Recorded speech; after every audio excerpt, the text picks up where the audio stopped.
Thank you. Cool. Welcome, everyone, once again. Take three. Hello, everyone, and welcome to this fabulous event being put together by Boston New Technology and our collaboration partners, coalition partners. We're talking today about product market fit. We're talking today about go to market and about all kinds of things that relate to the startup journey. My name is Steve Vilkas. I am the leader of Boston New Technology, opposite my amazing partner, Shweta, who heads up our AI, our product, and our innovation. Shweta, why don't you go ahead and give us all a quick introduction about yourself, and then we'll introduce our collaboration colleague and co-conspirator, Courtney Greenwood from Greenwood Marketing Collective. Of course. Hello, everyone. I am Shweta Agrawal, one of the leaders at Boston Technology. My background is in product tech, AI, and startups. Worked in 500 Fortune companies to mid to small startups, launched multi-million dollars of products. And for more than a decade, I am also a startup advisor to different stages of startups, industry agnostic. So I've seen all the pros and cons and things you should do as a founder and things you should not do as a founder. I'm also one of the co-president at product cam, chair at start out, which is an LGBTQ plus community, so I'm an ally and all things. I'm super excited to share about product market fit and go to market. So thank you, Steve, for having us. You're very welcome. Let's go right ahead and introduce Courtney. Hi, everyone. Courtney Greenwood, owner and founder of Greenwood Marketing Collective and product marketer by day. I am also the vice president of the Association of Marketing Professionals in Rhode Island and a passionate product marketer and product person in the startup space. They're both criminally underselling themselves, but that's okay. We'll let that pass, just for now. So we're gonna get right into it. And I just want to give everybody a little awareness around our run of show. So we're gonna be doing this traditional like fireside chat style, like convo, me, Courtney, and Shweta. During this time, please feel free to pop your questions in the chat. We'll be looking at the chat from time to time to see what's going on. And then once we're done with our discussion, we'll move right into the Q&A. So just hold your horses. Don't worry, it's going to be a great time. So I'm going to start off with a pretty basic question, but I think it will produce a lot of nuance because that's just the way it goes. So Shweta or Courtney, whoever wants to go first, in your mind and in your professional expertise, your professional journey, how has your definition of product market fit evolved, and where do you think it sits now in terms of how you understand it, what it actually is?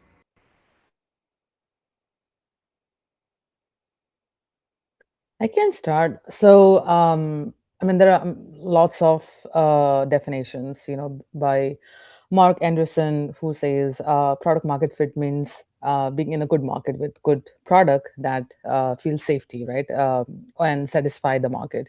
In my opinion, the product market fit is nothing but it's very simple, and I think that's where people even get lost. Is nothing but if you're building something, are people going to buy and pay for it, right? Are you solving a real problem? I have seen when I talk to founders, just to give an example, founders think like they have solutions, which is great, but they're trying to find the problems, right? So product market fit is nothing but thinking about if I'm solving my product is doing, if I'm launching my product, is there are there any target audiences who's going to buy it, and is it going to be used daily if it's in their personal lives and their professional lives, and how it's going to solve it. So that's a very simple definition that I think of as product market fit. Yeah, I would second most of everything Shweta said. I think it also has to do a lot with like also your competitors in the space and like differentiators, right? Like what additional problem, if it's a saturated market you're trying to break into, like why is your product market fit different than everyone else's out there right now too?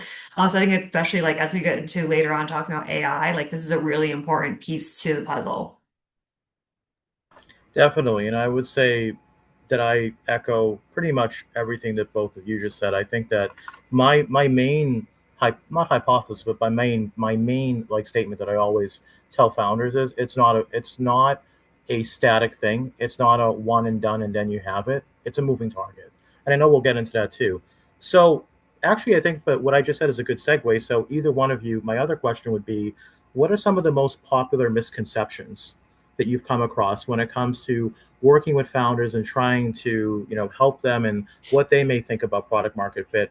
Maybe it's not a necessarily correct view, something that needs to be fine tuned. What are some misconceptions? Um, Um, Go ahead, I'll Shweta. jump in first if you don't mind. Yeah. Some misconceptions I find is not listening to your customers or doing enough research ahead of product launch or feature launch, where basically a founder finds some type of problem and they have a solution, and then they're like, oh, well, people will want this. And then they just go to market with it without actually talking to the actual end users or testing it.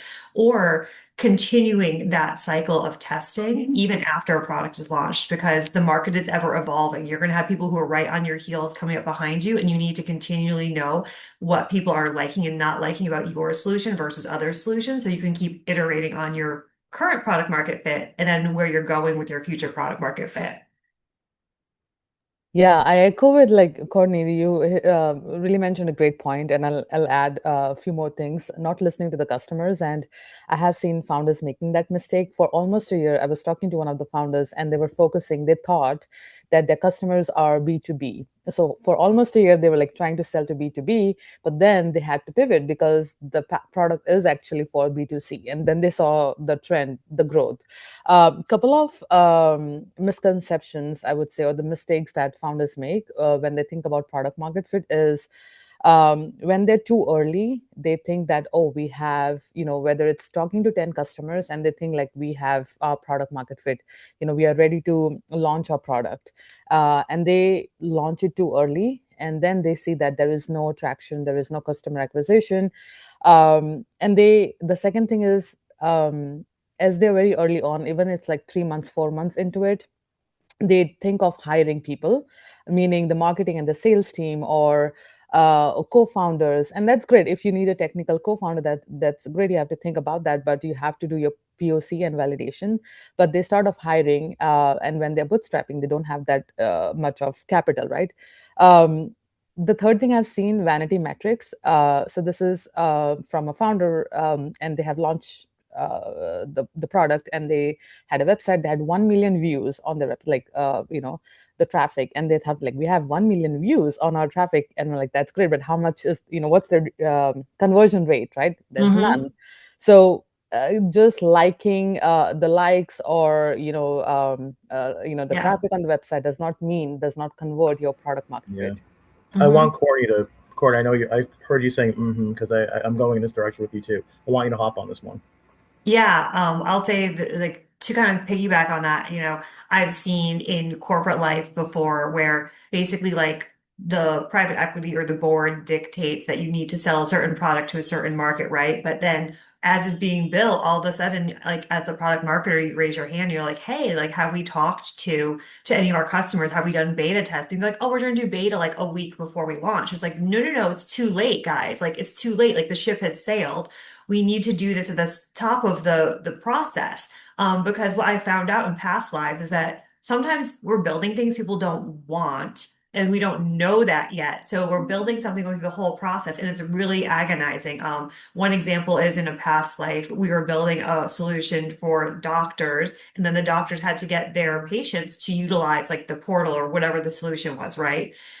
And no one really understood the fact that like this is like a B to B to C play.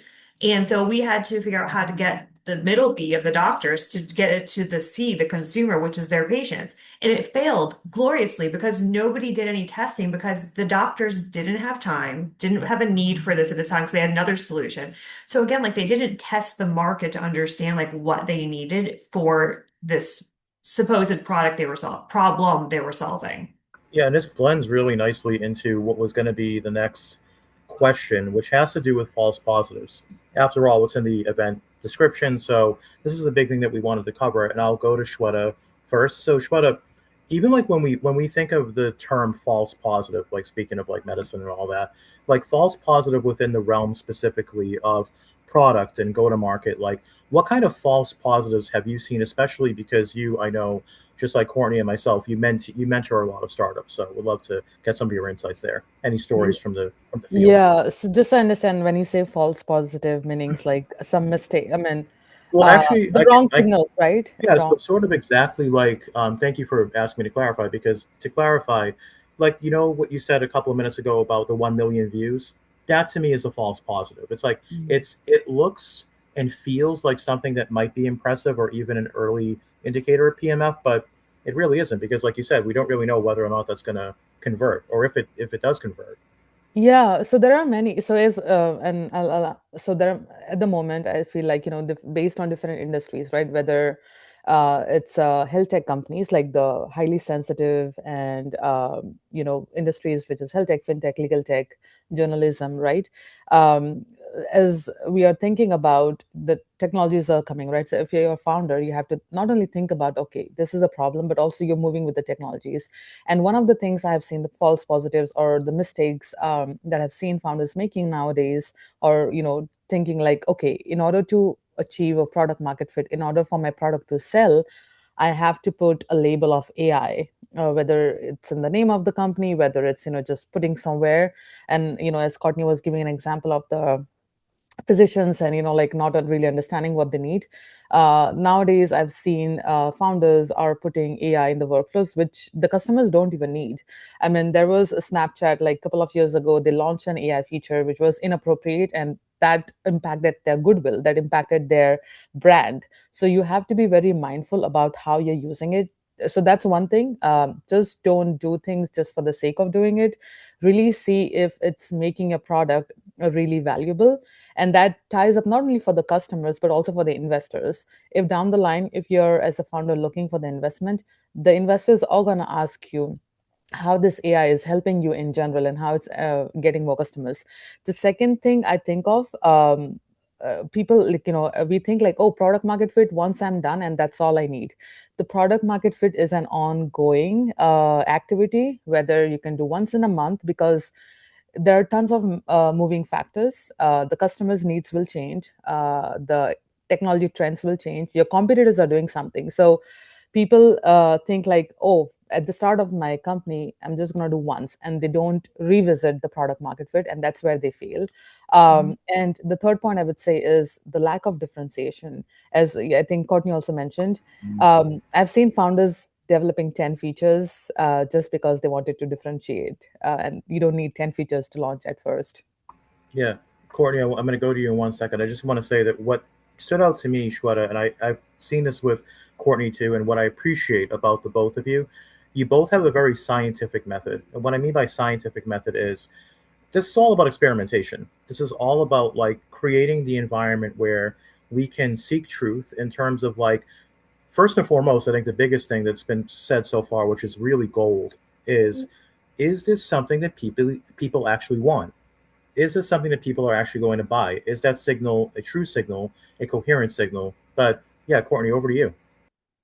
Yeah, I think another kind of like false positive sometimes can be looking at what your TAM is for your product and just seeing a large TAM and saying like, oh my gosh, like there's so much money that can be made in this space and just assuming, right? Because some of this is sometimes like ego. I love it that we're talking about vanity metrics, right? Sometimes like, founders and startup folks can have a lot of that going on where they just assume like if I build it, they will come kind of ethos, where that's not the real deal here. Like you have to know what your TAM in actuality is. Like how much of the market does not have a solution yet? Why is your like Shweta was saying and Steve, like why are you different? And you can't just be different to be different. Like you have to provide actual value to the consumer because a lot of times, like even if you do have a large TAM, that you might have to switch people because the market might be slightly saturated and you're entering a saturated market, but you need to know like why does your product make sense to even be in here and how is that a fit for you, right? It kind of feels like a false positive signal that someone's receiving, or maybe not even receiving but ignoring because they just want to build their baby. Hell yeah. And I'm going to kind of give a little bit of a hot take here. I think where a lot of these false positives live, and I know that both of you ladies are always like going to some amazing startup events, it's in this tendency of founders to feel like, well, I'm going to all these events and everybody really seems to like me. And I'm talking to all these investors and they want to be my friend. And I'm talking to all these potential customers and they're like, cool idea. Also, like my friends are saying that to me. And I think it's about sort of instilling more of a very objective, neutral, disciplined way of doing things. Where this is what I'm going to get into next, which I know, Courtney, you're going to love particularly customer interviews. People need to do customer interviews. It's just something that I know it's difficult for founders, even for me in my various different roles. Like, I I'm a sensitive soul. I don't want somebody to tell me like, oh, and no, not really, not interested in that. But it's very crucial that we actually form a dialogue with people and get their insights quickly too. I would add, whoever wants to talk about customer interviews, over to you.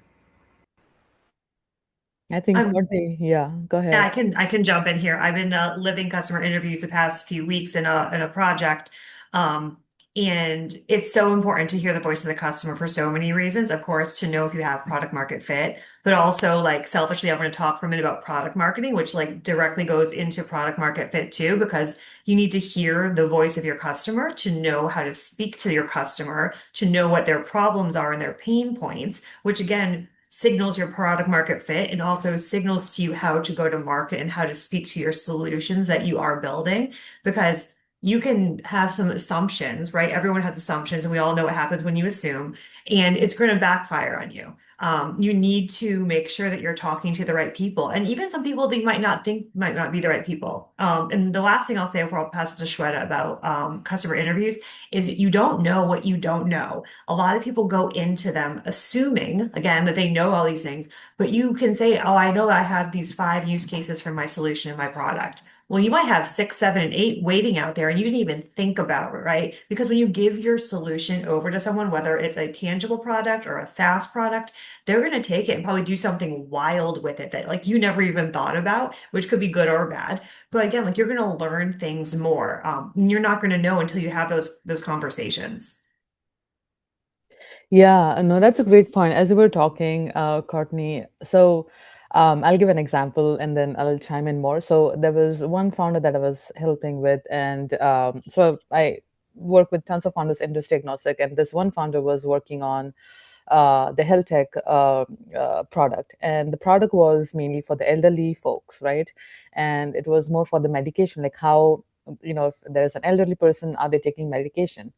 And the product was a video game. So I was like, wait, so you want people who are 60 plus, 65 plus to learn. First of all, they need to have a phone, a smartphone. They need to learn, download the app, and then they have to track and learn. It's a video game, right? I mean, it takes, I mean, I'm not a video game person, but I have to learn myself as well, right? It takes time. So the entry point, and then I asked the founder, like, have you interviewed the target audience who are like 60 plus? And they were like, no, I have not. I think this is the solution. I'm like, no. So you haven't spoken to the customer. You have developed the whole full-fledged product, MVP, right? And you are now reaching out to partners and hospitals to partner with them. I'm like, you're not even solving the problem. You think you have a solution, but that's not the correct problem, right? So that's an example of identifying customer. The second thing, what Courtney was adding on, customer interviews is a big thing. So if you have, let's say, you know that, okay, this is the problem, I want to develop the product, but I want to interview, right? Be more strategic about the customer interviews. Don't be biased. I have seen we are biased, we think like, oh, this is my ICP is, and we just go and try to find those kinds of customers. We just interview, like it's a focus group, right? Hmm. Expand initially when you're talking. That's your phase where you're experimenting, right? Who is this for? Is this product? So for example, Slack, when Slack came out, now it's a big giant company, $1 billion plus company. When they came out, they thought their product is only for engineers, and it was used. They thought like engineers can Yeah. use it, and it's not. Then they pivoted to like, oh, it can be for B2C for everyone, and now we know what happened. Hmm. So this last thing I would say, when you're doing the customer interviews, think about the questions you want to ask. Don't be biased in your questions, and think like, what when you're doing the customer interviews, what you want to get out of it. The customer interviews might not turn into the potential clients, but that'll be a source of for you to verify the problem that you're solving, is it a real problem? Yeah, and I want to touch on something you said there, Shweta. Like they may not become your potential clients in the future, but there is an opportunity to take them along like a customer journey that you're building right now, Powerful. right? So you can talk to these people now, ask them during your customer interviews, like doing your research or product market fit, like, hey, can I touch upon you again? Like when we're phase two, phase three. Hey, would you like to be an early adopter once we're ready? Or like just, check in on a monthly basis with like an email blast to that group of people because as you're building, you're starting to make your fan base, right? Because people love to be involved in something. And additionally, like, I think most of us on this call probably have heard of like building in public right now. It's like a trend in the startup space and on social media. And so if you can take people along your journey with you, they're also going to start talking about you more. So you're kind of getting free marketing and like word of mouth marketing ahead of time to sort of like fill your pipeline. I'm going a Savvy. further ahead than product market fit, and I can't help myself. No, No, I love savvy, that. Can savvy. I just add something like what Courtney mentioned? That's Sure. amazing example, build in public. Like now, founders are ready to fail in public, not scared. Like, hey, learn from my experience. So I'm a tea lover. I'm a chai lover, and I follow this person on Instagram. And what she used to do is show. So she was an influencer, not a founder. But what she used to do is like she used to go to different cafes and try matcha lattes and just post about it, and that how she gained 600 half a million followers. And Wow. when she was like, oh, now I have the target audience, she launched her own business, and the product went wide. I mean, within 3 hours of her launching the matcha latte, so it was matcha, it was sold out. So as you were saying, Courtney, like you need to create your fan Yeah. base, and then it will be sold out. But yeah, just wanted to add that. I can add something as well, which is, and I know Jason, who's in the audience, will recognize this founder who I'm talking about, but my dear friend, Mariam Nusrat, who founded Breshna.io. Mariam is a female founder, originally from Pakistan. She came to the US, and her biggest thing was she wanted to make video game creation more democratized. So she started off with an app, and she started just like what Shweta and Courtney have been talking about, just being very gritty, being very, challenging her biases and never giving up, realizing that failure is a fundamental part of this process. You're going to fail. I mean, I want to say that again, you are going to fail. You probably have failed already a little bit, but failure is not what we make of it. Failure is actually something that will continue to provide the one thing that I think we've been circling around too, which is like validation. And what's really interesting is I've been seeing these questions in the chat. I actually, because we touched on a lot of other things, that was a really great brainstorm there. I want to handle this question right now because I think it's going to create a lot of great content in terms of knowledge. So, this is a question. Has the customer validation process changed with MVP timelines dropping with AI enabled tools and the ability showing customers something speeding up? So, Shweta, I'm going to go to you for that one because you know all about AI tools more than I do. Yeah, so the question is like whether the timeline for the customer validation has dropped. With No, AI so tools coming yeah, out, yeah. yeah, I would say so. Here's my Hot my take. mantra. Yeah, it's like don't worry about launching the MVP or launching the product fast in the market just because there are tons of other competitors, right? You really want to like it can be 70-30 rule, and what I mean by that is 70% of the time you want to spend on your customer validation. Go and make a goal for yourself, like I'm going to talk to 500 customers, I'm going to talk to different kinds of target audiences that I don't know if they're the right fit, right? If it's a I'm just throwing out like if you're thinking your product is right fit for the professionals, right? Go and interview students as well, professionals and elderly, and see what the market is telling you rather than you defining it, right? So spend time on 70% of your time to just go and talk in interviews. What will happen, it will save you a lot of time. I have seen founders making that mistake. They're like, oh, now I have all those, I can do vibe coding, I have prototypes, I'm just going to launch within a couple of hours, I have this idea, without talking to customers or even talking to like 5 customers, I'm launching this product. But that's, guess what, like within a month no one is buying, no one know about it, right? So it's not about, oh, now I have AI tools, I need to move fast. You have to do so. Think about, I was talking to someone 2 days ago. His company was acquired by Target, and he's a serial entrepreneur. And he said that customer, you should be putting yourself as, customer is the person who's going to help you win, right? So don't skip that part, don't skip your customers, take time. And again, I would say not only at the start but also the PMF, product market fit. Once you talk to your customer, these are my doubt, keep on doing that. That will help you refining your MVP as But let well. me ask you a question on top of that, because I love everything you just said, and I want to be very clear. I even put this in the chat that throughout your answer, you were not relying on AI in a sense of like talking about AI constantly. So my question is, you and I have actually talked about this before. I think founders are inadvertently falling into a lot of like fallacies and troubles with like synthetic results. What I mean by synthetic results is if you are just siloing yourself all day long using like, AI tools and you're not talking to real people, everything that you've just created is quite possibly vapor. Is that not right, Shweta? And Yeah, also, if you want to chime into it after yeah. Shweta.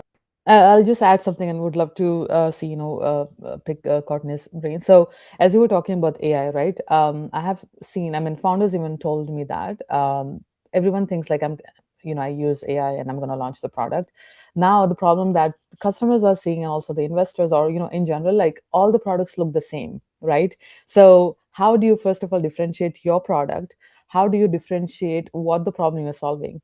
Even though as a founder you think like, oh, there are hundreds of companies popping up, I want to stand out.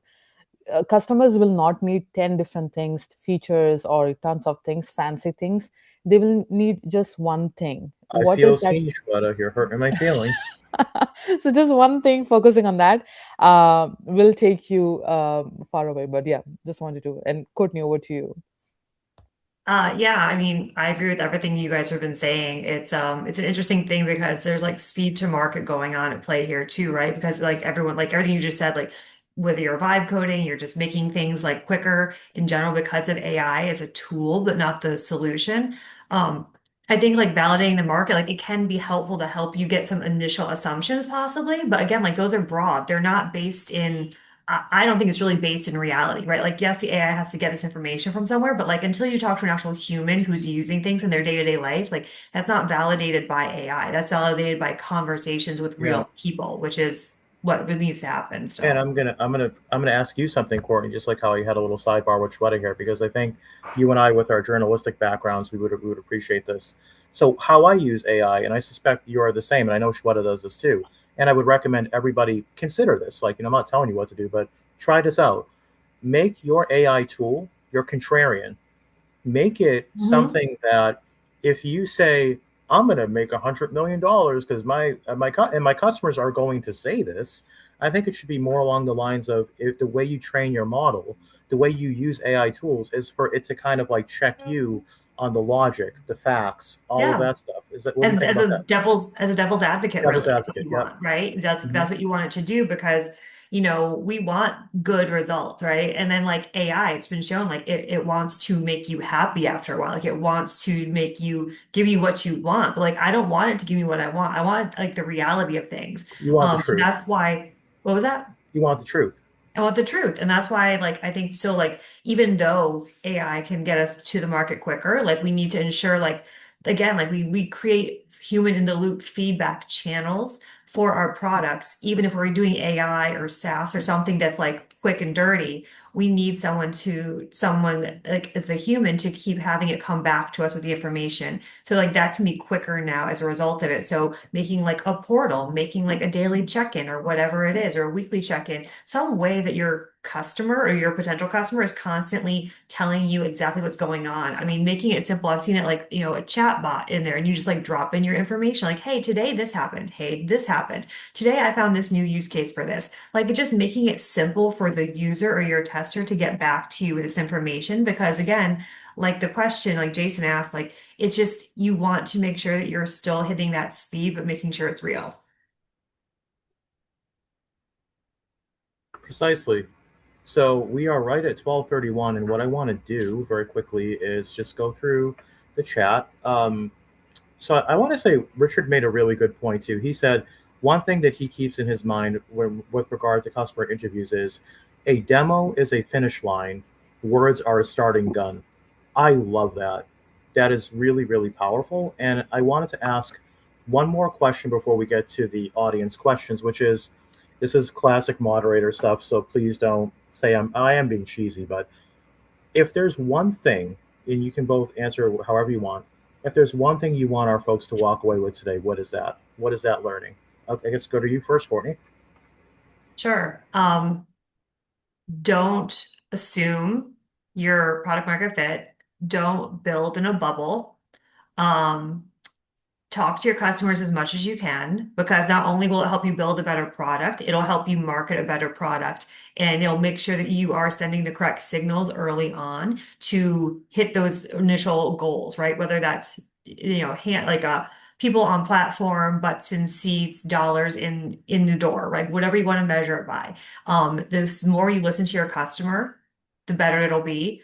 Your customers are your number one marketing tool because if you have happy customers, they'll do the marketing for you and you'll save marketing dollars there too. So again, as much as we are such a digital minded world nowadays, we still need humans and you need to talk to them. It's good to know that we still need humans. I hope the AIs feel the same. I'm always nice. I'm always saying please and I thank always you. say please and thank you too, because just in case, right, Pro guys? strat. It's a pro strat. Shweta, one thing or what do you want people to walk away with today, Shweta? Um, I mean, there are tons of things, but I have to pick one. I would say, I mean, you don't have to. Courtney picked yeah. three, but that's okay because we're all just having a blast here, right? I'm just joking. Yeah, I would say focus on one thing, avoid the signal and sorry, avoid the noise. What I'm talking, avoid noise. Focus on one signal, and what I mean by that, the noise, as in it can be as a founder, we assume. So I want founders to cross check the assumption. It's great to have that initial thinking. This is what I think, but as Courtney was saying, go and test it out. Without testing out, don't go and build your product. Hold that. Like I know it's just we feel like I can just build it and just start rolling out, but that's one thing. And I would say speed does not mean speed is not equal to being successful. What I mean by that is I know there is like lots of AI and prototype and lots of like competitions, and you feel like I have to do something. If I don't launch something, I'm gonna be left behind. But if you take time, if you really nail down to the real problem, then you will see the success, right? One example I'll give is about Livable. So when the Livable came out, right? I mean, now we know everyone uses it, right? But when they came out, 2 years ago, people were not buying, they were not signing up, right? Because they thought like, oh, I can just, it's for developers again, for one target audience, but then expanded, like people like, oh, it can be for everyone, like a product person, a marketing person, everyone can try to do it. And then when they pivoted, they took time, at least actually, they took time to revisit everything, like for at least less than a year. They revisited, and then that 1 year of pause time does not mean they are a failure, or but they were like, okay, let us redefine what it means. Then they came back with the new defined product market fit. And as we all know, in 3 months they have 50 plus k paid subscribers. They had $40 million within just 3 months of the new launch. So yeah, I just wanted to add that. There are a couple of things about Lovable too that I think bear weight as a case study, and then I want to get into some of these other questions. So their approach has been so simple, and when I mean simple, I don't mean it in a negative way. It's been very basic, logical, clean. They know that their customers, I mean, I love seeing lines of code. I see them in my sleep. But the average user of Lovable, I don't think wants to go through that like whole coding. Like they just want things to happen. They want the instantiation of things to be like very frictionless. See, there I go using scientific terms like that. So don't like they want things to happen fast and they just don't want to have any problems. The other thing though is Shweta, I absolutely positively adore what you said about speed. That is what I want to end on before we go to the questions. Speed does not dictate success. Speed does not dictate progress. Speed is a factor that can get you to where you want to go. But to be very basic about it, if you don't know where you're going and if you don't know what to do, bad things will happen in your startup journey. You will crash, or you may find that there's actually nothing in the engine. There may be all kinds of anomalies. So fundamentally speaking, like I think it's very important to say that about speed. And so I want to get Jennifer left, Jennifer EJ, but I think she'll be back. I wanted to cover that first because it was a really interesting question. That I also want to acknowledge that Priyanka Raha is here. Priyanka is a very close friend and mentor, and she contributed to the question there. So here we go. So Jennifer was saying, when introducing a paid product to an audience that is used to receiving value for free, what signals help founders distinguish real willingness to pay from polite interest or false positives? And you, Shweta, Courtney, even Priyanka, if you want to weigh in, like whoever wants to go first on this one. And I can also repeat the question if needed. Yeah, I am looking into, so when introducing a paid product to an To an audience that audience that's is used to. used to receiving value for free, what signals? Oh, so it's like you have a product and you had like a freemium model, and now you as a founder, you're thinking like, oh, now I have to charge them. I want to, definitely want to make revenue out of it. So the only way that you can start charging them and charging the customers, and customer will be willing to pay, is when they see the value. So let's say, for example, you're a founder, and as a at the start, you'll be doing free pilots, right? It can be for a month, it can be for 3 months, and once you do that, you will have certain metrics and KPIs defined for yourself as well as with the customers you're doing, right? The whole goal for you doing the free pilot is for them to see the value your product is providing, whether it's end to end, whether it's one specific workflow or one specific task. And when they see that value, I always say and use this word sticky. If your product becomes sticky, what I mean by that is, like, without your product they can't survive, right? That's when they're like, oh, I'm going to pay for your product, right? So for example, chat gpt example, like, we all started using it, so it's free, but as you see the differences, there are only few prompts that you can make, and that's, I'm like, oh, I'm using daily, I want to have unlimited access, right? That's when you're ready to pay $20 a month, right? So make your product sticky, that way they're like, oh, without this product I can't do that, right? There's one term called Sean Ellis rule, meaning Mm. if the next day you shut your product down, if 40% of the users, they'll be disappointed that why your product is shut down, that means you have achieved a That product one market fit. wrecked me, Shweta. I Yeah. had to do Yeah. that. I remember that one wrecked me. Yeah, I did see. Yeah, Courtney, I saw you on mic. I want to go to you, and then yeah, we'll just keep going. Yeah. Shweta took what I was going to say. I was going to talk about the 40% rule actually.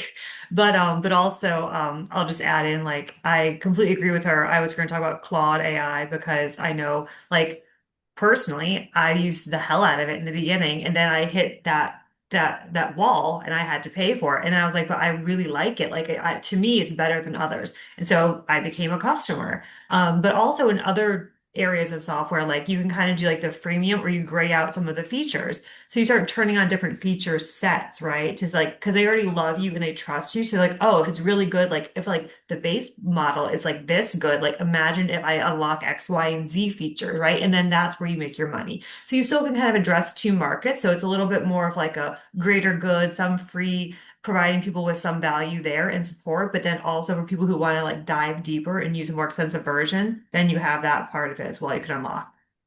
Yeah. Um, I want to get to William Glover's question, but if it's okay with you ladies, Courtney and Shweta, Priyanka, you were kind enough to like contribute there to Jennifer. I want you to kind of expand upon what it is you were saying too, because I think it would add a lot of value. Well, thank you. The discussion has been like spot on and just very, very timely, very topical. Agree with everything that you said about, like, if the customers cannot live with your product, or 40% of the customers cannot live with your product, that's a product that you want to put behind that is a signal. So talking about product market fit, very similar. I'm in the education space. I'm the founder of Pop Smart Academy. So it kind of started during the pandemic, which started with just free lessons. Hey, students are home, so I'm going to just get them together on Zoom and I'm going to teach them. And one email or a couple of emails, I would say, but it always starts with one, right? It's that one customer that reaches out, said that, oh, you stopped those. And since they were free, I stopped them because of multiple reasons. But anyways, that customer reached out and mentioned, hey, you stopped those classes. And that was a signal. So I always kind of think about when I'm providing a product or a service, and in this case, it's a service for my business, but it could be either. If I'm providing that as free and there's a lot of engagement, kind of think of that as a sales funnel. So that's like the top of the funnel. Not 100% of them will convert, but that's a really good signal that I can now pitch to them about a product or service, which I can put behind a paywall and see what happens. Yes, people will always kind of trickle outside of the funnel, but An experiment, it's an Priyanka. experiment. So I can speak about my experience. So for me, of course, the conversion was not 100%, but it was pretty high. And that's kind of, so I took that as a learning. The other thing that both of you, Courtney and Shweta, just wonderful discussion today. And something that you mentioned, excuse me, was that it's lifelong. What that means is lifelong for that the company exists. So even today, after having been in business for 3 years, I still provide the first set goes out free. And do I get 100% conversion? No, not yet. But that's a really good way because people will try things for free, but that's a really good way for them to like, oh, like the Claude example, right? It's like, oh, I really like it. So then they're going to move on to the next phase. So that's kind of what I was trying to say. But thank Shweta, you I for saw. pulling me in, Steve. Oh, koi button.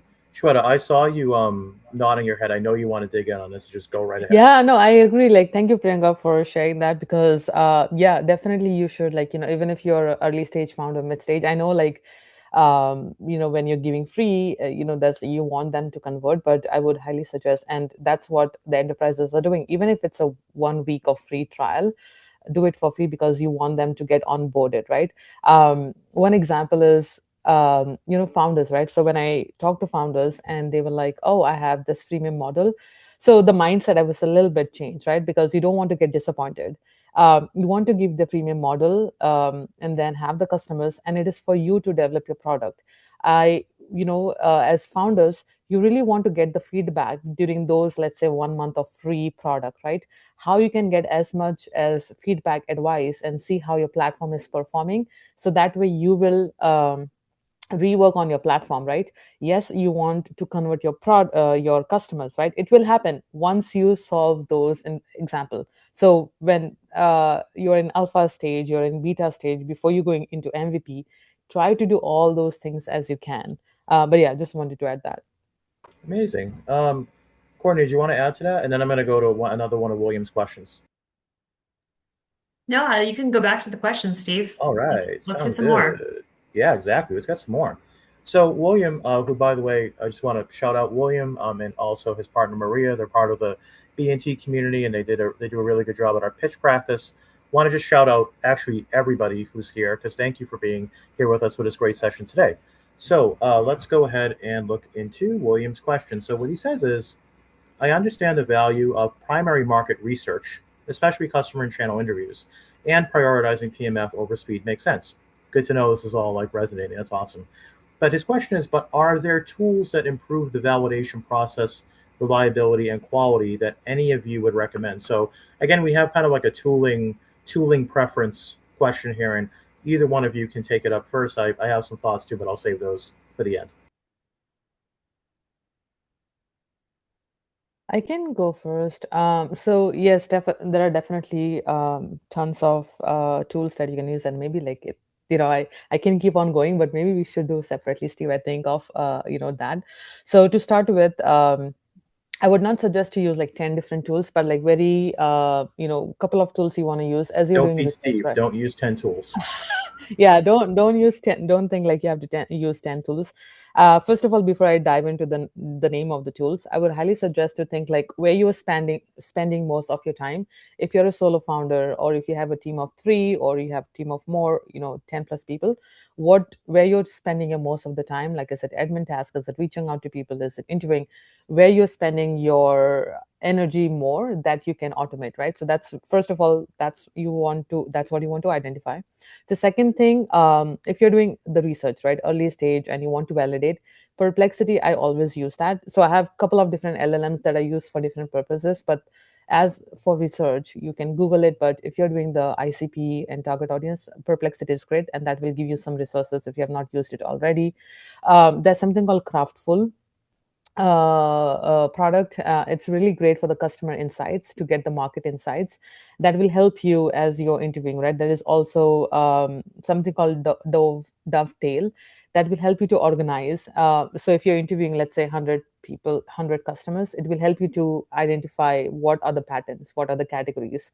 So you don't have to do by yourself, right? Because you'll be spending lots of time on that.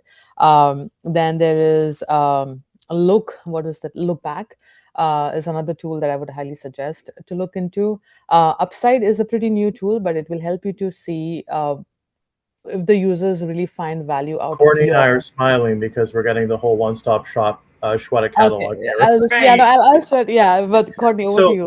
yeah, That's actually, I want to say Um, one thing first before Courtney jumps in. So, I want to answer a thing that you said, Shweta. So, And I'm sure folks here, I mean, I don't know, I'm not putting pressure on anybody, but I do think that maybe another episode in this series should be on product tools. Like, what are some product tools, strategic tools that we can use? But yeah, over Yeah. to you, Corey. Um, I mean, Shweta basically listed everything that exists. So, but I was going to say, using these tools to help accelerate some of like the tedious tasks, right? Like I'm currently involved in a project. We're doing rapid fire interviews, trying to get 20 by like, this week, right? 20 interviews within a few weeks. So it's a lot, right? It's a lot of outreach. It's a lot of management going on. But using the AI to do certain tools, but I would recommend using like a closed model, right? So like I've been enjoying and playing around with like Notebook LM more because you can really like just like feed it only the information you want, closed model, and use that, and it can easily turn that into materials to help you get your next round of people in your interview process, like for outreach and things like that. It can make flyers, it can make pitch decks, like so. I mean, it's just another tool, but there's many of them out there, like Shweta clearly showed us. But again, like using these tools to expedite and then also find your key insights in there versus like manually going through all of the data, right? Yeah. And pulling out the good quotes. That's always like, again, sorry, I have to say it, like using your voice of customer, everything you find in there. Oh yeah, don't apologize for that ever. It's also time for another hot take by Steve. So my opinion on the matter is yes, we have heard a lot about tools, and tools are good to use, but tools are just tools. I wrote something last night on LinkedIn about this where there is a little bit of a dangerous situation happening, and I'm going to get to Richard's question in a second because that is a really great one. But founders are starting to outsource their brains to AI. This is a really bad problem. And the reason why I'm saying this on the tools piece is because I had a really interesting debacle with somebody in the ecosystem recently where their position was we should just take the human out of the whole like equation and just rely on AI to like automate everything and everything's going to be great. And I'm like, can you support that hypothesis with anything that accounts for hallucination, with anything that accounts for the AI not only getting things wrong but skewing things to such an extent that if you're looking for customer validation, you ain't going to get it. If you're looking for anything related to what we've been discussing, you're not going to get it. And their response was, it's a no-brainer. And so what I'm saying is, what the real no-brainer is here, and I think that Shweta and Courtney have did a great job today, but also in this particular line of discussion, is differentiate tools from critical thinking. You are the boss. You are the scientist. I always say founders are scientists. I'm a citizen scientist. I'm not a scientist. I'm not an accredited scientist, but I'm a citizen scientist. And the reason why I say that with pride is because we have to be logical at all times. Our feelings and other things, assumptions, as Courtney was talking about a lot, they're going to get in the way. And sometimes the tools can get in the way if they're infected or contaminated with these other things that we've been talking about. So let's go to Richard's question, which is all about freemium. So what Richard is asking is, when you offer something for free, you attract people who try it because they want to, not because they need to. So how do you, I think that's an assumption, but that's okay. We can get into that in a second. So how do you actually learn which parts of your product solve a strong enough need that users will pay for? And this will be our last question because then I want to make some Yeah. announcements. So whoever wants to go Oh, first.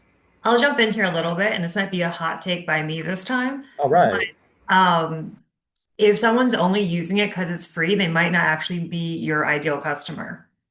Because I know sometimes like I have like a one-off need and I'll search for a free tool because I'm not going to sign up for a subscription. I'm not going to pay for it for a year or Image whatever. converters, Courtney. Image converters. Yeah, things like this. So like I don't need to buy something, so I'm just going to use it once. So like if someone's using your product once and they are don't have much time, because hopefully you can like track the time people are on platform and their usage rates. That's not like your actual customer. That's just someone who's messing around and playing with it. I mean, I like to play with a lot of things, and I'm not going to convert to being a customer because I want to just like test it because it's cool and new, it's shiny, it's something fun. But I would just say like once people are on there and then they are actually using it, that's going to be your signal that they might actually convert if they're on there longer. Yep. Shweta, what do you think? Yeah, no, I love that. So I feel like I name them curious customers or customer just testing out. And yes, they are not your direct customers. because you want to convert, right? There'll be, and that there'll be your outliers, meaning you will know, okay, these are the types of the customers who will come. It's like one time thing and they'll go away, they will not convert. What I would suggest is like, for you to understand, okay, I have this customers, how do I identify what part of my product they're using? So I would highly suggest, first of all, use your analytical tools or in the product. If you see there are freemium customers, they are going to a certain, or like you have pilots, see what product or the feature they are visiting. Like, let's say if you have a button, I'm just going to pick like Amazon example, right? Like if you see people are going in the recommendation sections like multiple times in a day, that shows that people are interested in the recommendation feature, right? So use your analytical tools. If you have, see if they're visiting multiple times in a day. Then you want to reach out to the customers and talk to them like, hey, what do you like about it, what do you don't like about it? If you see versus if there are a couple of like products or the features on your platform, no one, you don't see any activity happening, that means they don't need that. That's the feature not solving any problem. So those are certain signals will help you. And I would suggest, if the last thing I would say is, I think on a product you can identify some analyticals, and there are tons of analytical tools, right? So you can really focus on where which product has been used how often, and that is some metrics: daily active user and monthly active user. Those are the metrics you really want to define and use. The second thing I would say is, when you're seeing the activity, try to schedule a call with them once a week if they're actively, if they're paid client, or if they're like free for a month, and have a conversation that will help you to see what they don't like it and what they like it, or what your product is missing. So that will help you to add that feature in your product. And rather masterfully, I would add, from both Courtney and Shweta and Priyanka in the chat too, all of this is human. All of this is human centered activity, humans interacting with humans in order to produce the results that we hope to achieve. Because one of the greatest ironies that I'll say, as one of the leaders of Boston New Technology, is people often assume, and what have we learned about assumptions today? That people often assume that I'm just all about technology, that this is all about technology. We're just going to use technology all the time. Technology equals the solution to all of life's problems. No, absolutely not. And in fact, unless you have a human in the loop, and I mean that philosophically, as well as, like in this case, product and everything else, things are going to go really bad really fast. And we've seen this in so many different use cases. We're at 12:55. So what I want to do is, first and foremost, thank you to everybody for being a part of this. It's been an amazing event. We're going to keep doing events like this because clearly there is signal, and clearly we all love, getting along with each other. I had a great time. Um, I want to talk to you a little bit about Boston New Technology and the Startup Oasis Network. So the Startup Oasis Network is a federation of different startup communities that we all have. So I'm a part of all of them too. So we also have Boston New Technology as the main convener of this event, but we were also supported by Startup Grind Boston, by Greenwood Marketing Collective, and of course by all of y'all. And I want to thank you for that. What we have coming up, literally right in about 5 minutes, because I'm great at scheduling things, is precision pitch practice. But I don't, it's okay, Richard and everybody, you guys can come. We'd love to see you. But if you want to get some lunch, I mean, that's also great. But we have startup showcases. We have Techstars Startup Weekend coming up May 1st through the 3rd at Tech Superpowers in Boston South End. We also have our activities during A16Z Tech Week, including small events, not so small events. But in essence, I just want to thank everybody for coming here, and I'll give Shweta and Courtney the last words from their perspectives, and then we'll say goodbye. Yeah, I think it's already been all summed up. I won't add any more and take any more of his time. Just thank everyone for coming, and my door is open. Find me on LinkedIn. I'm here to help people. Yeah, Shweta? thank you so much. I had so much fun, with you, Courtney and Steve, and we had amazing people, asking tons of questions. And I think, like, we were able to answer some of the questions. And feel free to, like, find us, and happy to chat one-on-ones as well. So thank you for having us. All Awesome. right. Thanks, everybody, and we will see you next time.